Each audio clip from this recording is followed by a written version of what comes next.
French പ്രധാനമന്ത്രി Michel ബാർണിയർക്കു നേരെ പ്രതിപക്ഷ പാർട്ടികൾ ബുധനാഴ്ച കൊണ്ടുവന്ന അവിശ്വാസ പ്രമേയം പാസ്സായിരിക്കുകയാണ്. ബാർണിയെ അവിശ്വാസ വോട്ടെടുപ്പിലൂടെ പുറത്താക്കിയതിന് പിന്നാലെ സർക്കാർ നിലംപതിച്ചു. ബജറ്റിനെ ചൊല്ലിയുള്ള തർക്കത്തെ തുടർന്ന് പ്രതിപക്ഷം നൽകിയ അവിശ്വാസ പ്രമേയം പാസ്സായതോടെയാണ് ഏറ്റവും കുറഞ്ഞ കാലം ഫ്രാൻസിന്റെ പ്രധാനമന്ത്രിയായ ആൾ എന്ന റെക്കോർഡ് ബാർണിയ പുറത്താകുന്നത്. 1962 ശേഷം അവിശ്വാസ പ്രമേയത്തിലൂടെ ഫ്രാൻസിൽ അധികാരത്തിൽ നിന്ന് പുറത്താകുന്ന ആദ്യ സർക്കാരുമാണ് ബാർണിയറുടേത്. 3 മാസം മുൻപാണ് ബാർണിയ ഫ്രാൻസിന്റെ പ്രധാനമന്ത്രിയായി ചുമതലയേറ്റത്. 331 എംപിമാരാണ് പ്രമേയത്തെ അനുകൂലിച്ച് വോട്ട് ചെയ്തത്.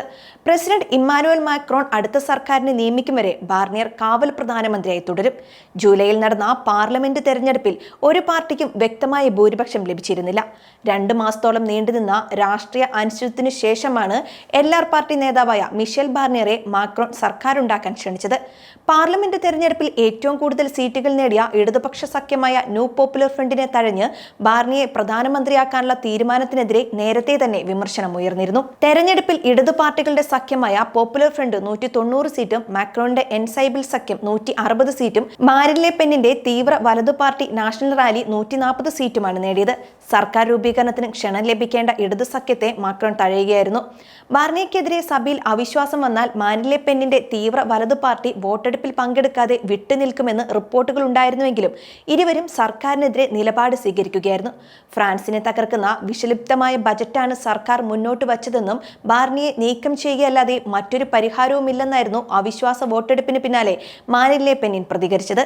ഫ്രാൻസിന്റെ ധനക്കമ്മി കുറയ്ക്കാൻ ലക്ഷ്യമിട്ടുള്ള ബജറ്റിന് ഭരണഘടനയിലെ പ്രത്യേക അധികാരം പ്രയോഗിച്ച് പ്രധാനമന്ത്രി അംഗീകാരം നൽകിയതാണ് പ്രതിപക്ഷ പ്രതിഷേധത്തിനിടയാക്കിയത്. പാർലമെന്റിൽ വോട്ടെടുപ്പില്ലാതെ നിയമനിർമ്മാണം നടത്താൻ അനുവദിക്കുന്ന ഭരണഘടനയിലെ അനുച്ഛേദം 49.3 പ്രധാനമന്ത്രി പ്രയോഗിച്ചത്.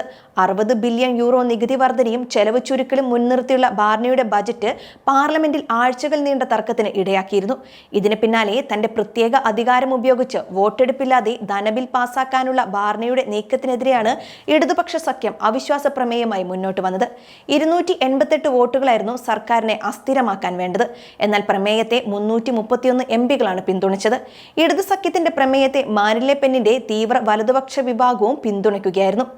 1962 പ്രസിഡന്റ് ചാൾസ് ഡി ഗല്ലിന്റെ കീഴിൽ ജോർജ് പോംപിഡിയോയുടെ സർക്കാരാണ് ഇതിനു മുൻപ് അവിശ്വാസ പ്രമേയത്തെ തുടർന്ന് വീണത്. പുതിയ സർക്കാരിനെ ഉടനടി നിയമിക്കുക എന്നത് മാക്രോണിന് വലിയ പ്രതിസന്ധിയായിരിക്കും. അവിശ്വാസ പ്രമേയം പാസ്സായതോടെ ബാർണിയയ്ക്കും സർക്കാരിനും ഉടൻ തന്നെ പ്രസിഡന്റ് ഇമ്മാനുവൽ മാക്രോണിനെ കണ്ട് രാജി കൈമാറേണ്ടി വരും. ഫ്രാൻസിനെയും ഫ്രഞ്ചുകാരെയും അന്തസ്സോടെ സേവിച്ചത് ഒരു ബഹുമതിയായി കാണുന്നുവെന്നാണ് ബാർണിയർ ജനങ്ങളെ അറിയിച്ചിരിക്കുന്നത്.